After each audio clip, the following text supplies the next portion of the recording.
let's go on to the next one. Another way, guys, is to be able to get the free weights, whether it's between 2 to 5 pounds.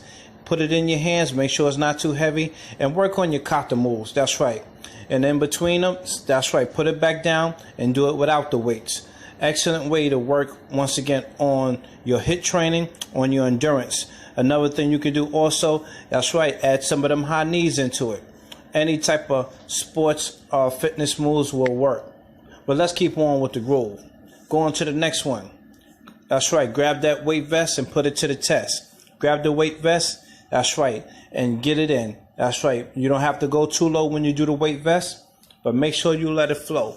Excellent way to add into your HIIT training with your kata. Another thing you could do is add the jumping jacks. I would like actually to add the star jack in there. That's right, get up there and let me see you fly like Michael Jordan.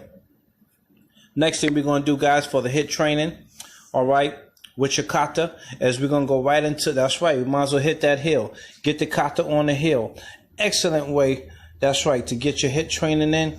That's right, right on there, you're working on your balance. It's not easy, even though look it. And even while you're there, you need to work on your speed as well, because this is another way that'll increase your heart rate. That's right, get on that hill, do a couple runs, and between that, that's right, get back into your forms right on that hill.